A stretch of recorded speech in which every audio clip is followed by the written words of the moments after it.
नमस्ते, आपके साथ मैं हूं जयप्रकाश शर्मा और आप देख रहे हैं हमारा खास कार्यक्रम रणभूमि। रणभूमि में आज का शब्द जो हमने रखा है उसका नाम है मेहनत। हम लोग जब किसी काम को मेहनत से करते हैं और जब उसका फल मिलता है तो बड़ी खुशी होती है, लेकिन अगर आप उस मेहनत को खुद ही बर्बाद कर दें तो क्या होगा?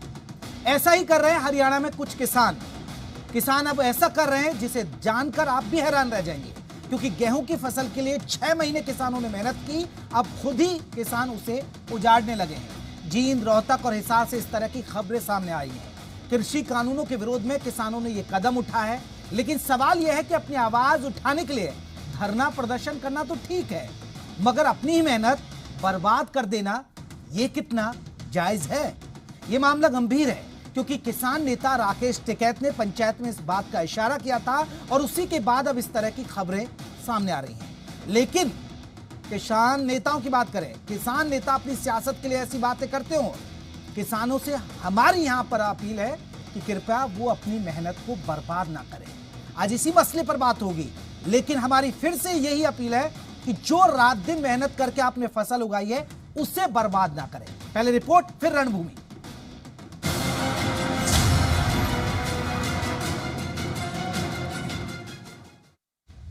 खेतों में फसल पककर तैयार, अपनी मेहनत को किसान कर रहे बर्बाद। किसान नेता ने अब उठाई आवाज, अन्नदाता मत कर खड़ी फसल बर्बाद। विरोध का ये कैसा तरीका? किसान आंदोलन चल रहा है, लड़ाई कृषि कानून को रद्द करवाने की है। आंदोलन में किसान नेता अपने को चमकाने में भी जुटे हुए हैं। किसान नेता राकेश टिकैत ने इशारा किया कि अगर कानून रद्द नहीं हुए तो किसान अपनी फसल बर्बाद करना शुरू कर देंगे, और अब हो भी यही रहा है। रोहतक, जींद की इन दो तस्वीरों को देखिए। पहली तस्वीर रोहतक के सुरजन गांव की, जहां किसान अपने 3.5 एकड़ में लगी गेहूं की फसल पर ट्रैक्टर चलाकर उसे बर्बाद कर रहा है। दूसरी तस्वीर जींद के गुलकनी और राजपुरा गांव की है, जहां कई किसानों ने अपनी गेहूं की खड़ी फसल पर ट्रैक्टर चला दिया। आने वाले दिनों में ऐसा होगा जो टिकैत ने कहा है उससे ही बढ़ के हो। जो ट्रैक्टर चल रहा है, यो फसल पर नहीं चल रहा, यो हमारे आत्मा पर चल रहा है। हम सरकार तो इतने दुखी हो गए, सरकार के कारण हमने यो कदम उठाना पड़ रहा है। जहां कई जगह किसान खड़ी फसल को बर्बाद कर रही हैं, तो सिरसा में तो किसानों की फसल इसलिए बर्बाद हो रही है क्योंकि देखभाल करने वाले किसान धरने में शामिल हैं। जो पानी लगाना था किसानों को, वो भी 3 महीने से वहां पर बैठे हैं, उनको भी नुकसान है। पानी भी नहीं लगा फसल में, अब ये बीमारी आ गई। हालांकि कई जगह इस तरह की भी खबरें आने के बाद हरियाणा के किसान नेता गुरनाम चडूनी ने किसानों से अपील की है कि वो अपनी फसल बर्बाद न करें। इतने भाव में मत आया करो, मेरी बेनती है, मेरी हाथ जोड़ के प्रार्थना है कि कोई भाई अपनी फसल ना जोते, कोई भाई अपनी फसल नष्ट ना करे और कोई भाई आत्महत्या ना करे। हम लड़ेंगे, हम लड़ने के लिए बैठे तो हैं। वहीं बीजेपी और कांग्रेस दोनों ही दलों ने भी किसानों से अपील की है कि वो अपनी फसल बर्बाद न करें, लेकिन कांग्रेस सरकार को किसानों के मुद्दे पर घेर रही है। कांग्रेस हम इस बात के पक्ष में नहीं है कि किसान को अपनी जमीन, अपनी जो फसल है, ना तो उसको खराब करना चाहिए, रौंदना चाहिए और ना ही जलाना चाहिए। और किसी के बहकावे में नाम है। समझदार किसान कभी नहीं कहेगा कच्ची फसल को जोत दो, पकने पे ही काटूंगा। और किसी भी किसान को इस तरह का बयान नहीं देना चाहिए और ना इस तरह का काम करना चाहिए कि कच्ची फसल को जोते। बहरहाल जो भी हो, बड़े किसान तो अपनी गुजर बसर कर लेंगे, लेकिन छोटे किसान अगर इस तरीके से फसल को बर्बाद करेंगे तो उनके लिए घर चलाना भी मुश्किल हो जाएगा। इसलिए किसानों से जी मीडिया भी अपील करता है कि वो अपनी फसल बर्बाद न करें, नेताओं के बहकावे में न आए, क्योंकि नुकसान उनका नहीं बल्कि किसानों का होगा। विनोद लांबा, जी मीडिया।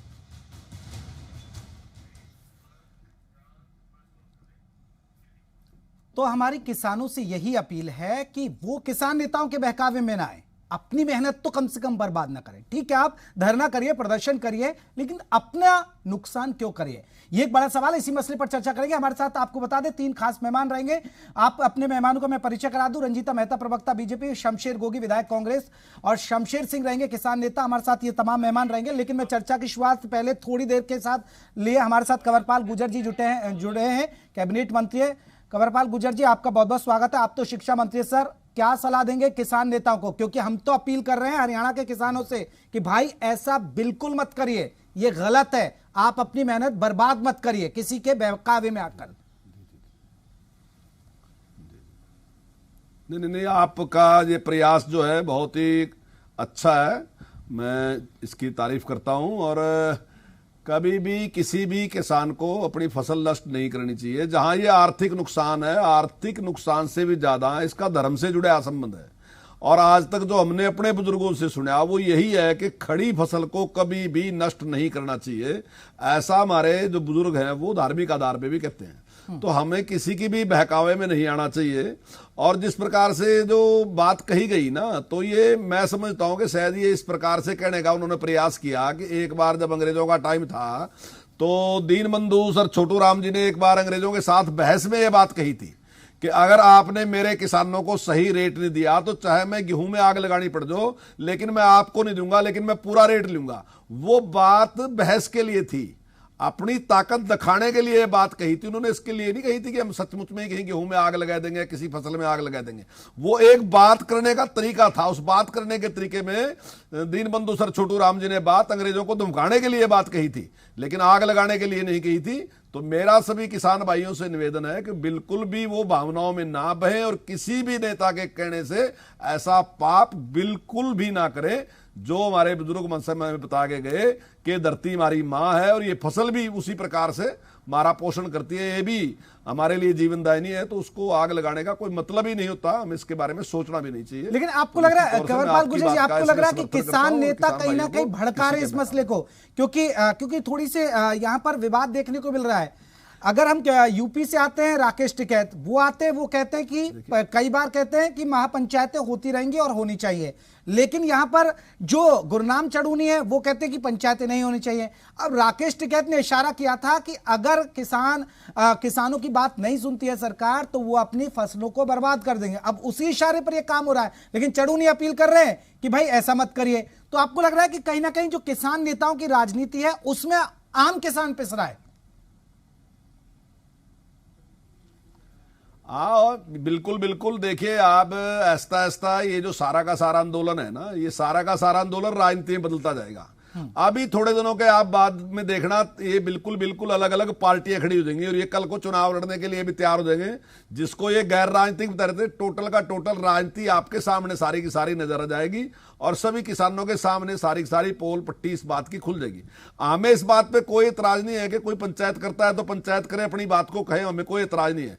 लेकिन जिस प्रकार से अभी चढ़ूनी ने या दूसरों ने, चाहे राकेश टिकैत जी है, चाहे गुरनाम सिंह चढ़ूनी जी है, और साथ ही साथ में ये भी कहूंगा चाहे भूपेंद्र सिंह हुड्डा जी भी हैं, चाहे दूसरे अन्य नेता भी, उन्हें कई ने कहा कि हम विरोध करेंगे अगर बीजेपी के लोग गांव में आएंगे और बात कहेंगे। तो निश्चित तौर से इसके पीछे एक ही है कि वो टकराव पैदा करना चाहते हैं, वो झगड़ा पैदा करना चाहते हैं, अव्यवस्था पैदा करना चाहते हैं। लोकतंत्र की खूबसूरती उसी में है कि आप भी अपनी बात कहो, आपको भी मौका है, किसान नेता भी अपनी बात कहें, जो दूसरी विपक्ष की पार्टियां हैं वो अपनी बात कहे, सत्ता पक्ष भी अपनी बात कहे, और मालिक जो है वो जनता है, जो जनता फैसला करेगी। गुर्जर जी, क्योंकि आपको निकलना है, आपको कहीं जाना है, मेरा आखिरी सवाल आपसे सर, फिर मैं अपने मेहमानों की तरफ रुख करूंगा, मेरे साथ और भी मेहमान जुड़े हुए हैं। एक आखिरी सवाल सर, इतना बवाल हो रहा है, इतनी सब चीजें हो रही हैं, तो सरकार कोई रास्ता क्यों नहीं निकाल पा रही है? ये भी तो आप लोगों का फेलियर है ना सर? नहीं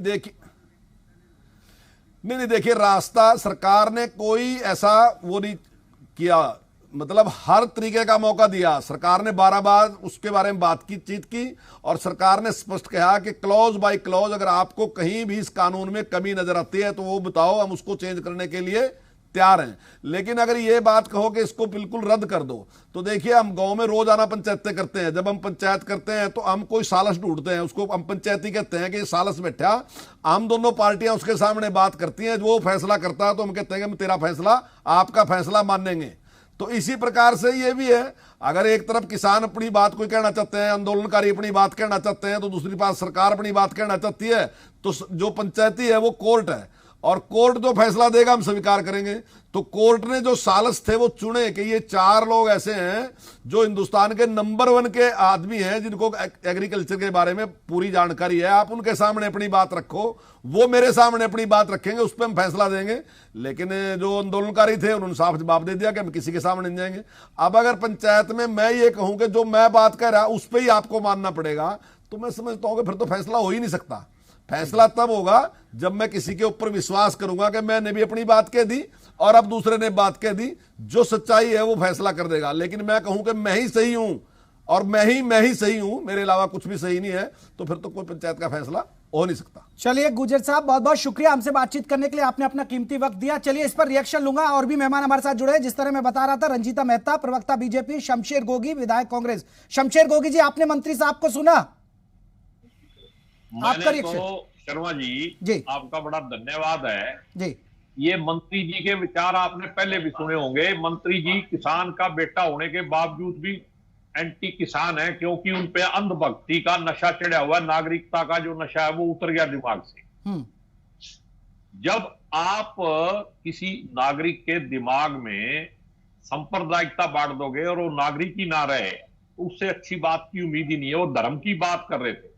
क्या किसानों को वहां ठंड में मारना ये कौन सा धर्म है, कौन सा राज धर्म है? अगर गेहूं को, फसल को बाना राज धर्म के खिलाफ है या धर्म के खिलाफ है? किसानों ने ये नहीं कहा कि आप, किसी नेता ने ये नहीं कहा है कि आप जाके फसल को बर्बाद कर दो। वो तो एक बात उन्होंने कही कि अगर जरूरत पड़ी तो किसानों ने इमोशनल होके आप उसकी तकलीफ का अंदाजा लगाओ कि इस मौजूदा जो सरकार है इनसे किसान कितने हद तक दुखी हैं। नहीं गोगी जी यही तो बीजेपी आरोप लगा रही है। ठीक है, नहीं गोगी जी, एक मैं सवाल जोड़ रहा हूं। नहीं गोगी जी, आप रखिए, बात रखिए, मैं यही जोड़ रहा हूं। यही तो बीजेपी कहती है, बीजेपी यही तो कहती है कि या तो किसान नेता भड़का देते हैं, बाकी काम कांग्रेस कर देती है, तभी तो ये बवाल है। मैं तो किसान के नाते बात कर रहा हूं। हाँ, आपको मैं ये बता रहा हूं, बीजेपी कुछ भी कहे, बीजेपी का तो झूठ बोलने में पीएचडी प्राप्त है। बीजेपी की बात पे मैं नहीं जा रहा हूं। मैं आपको ये कह रहा हूं कि किसान की तकलीफ का अंदाजा लगाने का भी तो धर्म आपका ही होगा। क्या वो इस देश के नागरिक नहीं है?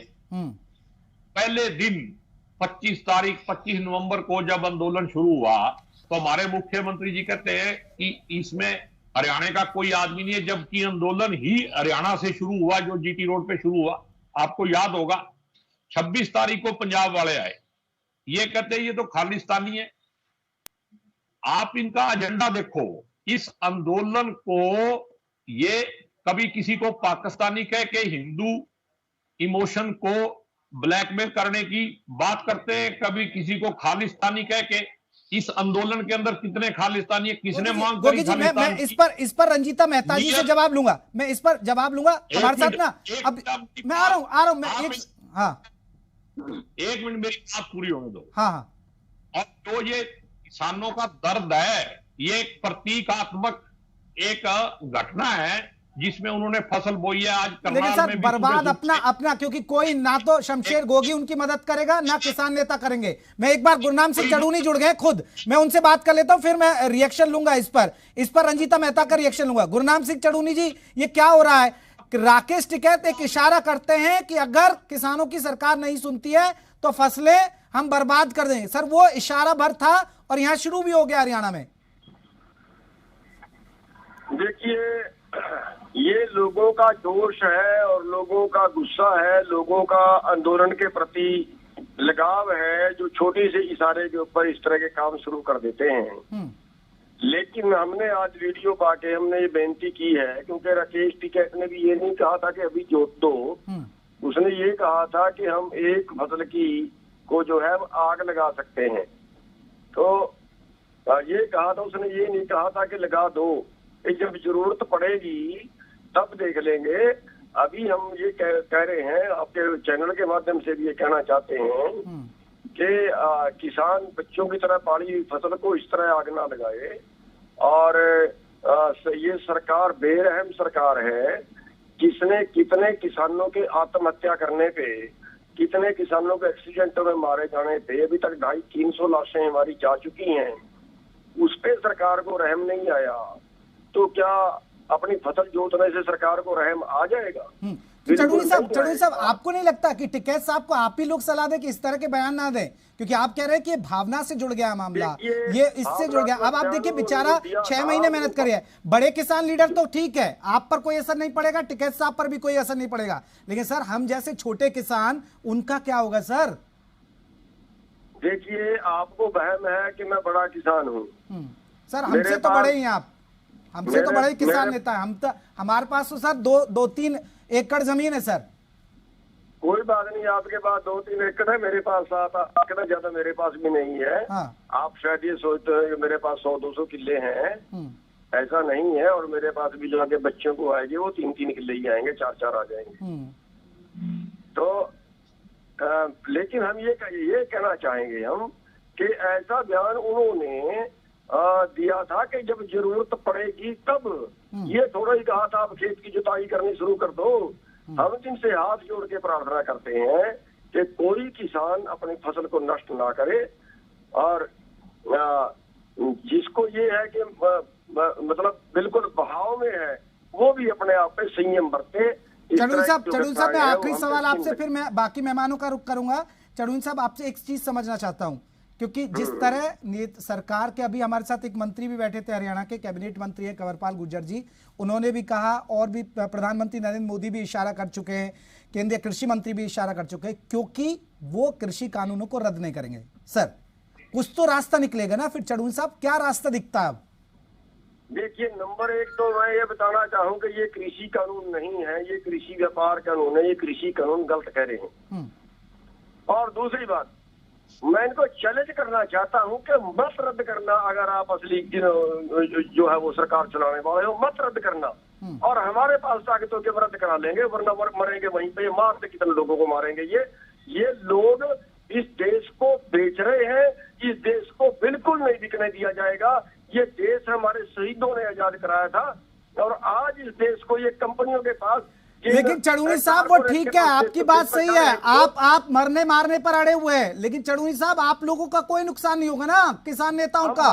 ना तो टिकैत का नुकसान हो रहा है सर, टिकैत की तो गन्ना की फसल जा रही है, यहाँ तो जो किसान बेचारे धरने पर बैठे उनकी तो फसलें खराब हो रही हैं, और उनके परिवार वाले कह रहे हैं कि घर आजा किसान, तेरा खेत बुलाए रहे।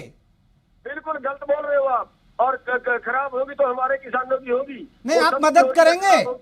नहीं, आप मदद करेंगे चढ़ूनी साहब, आप मदद करेंगे?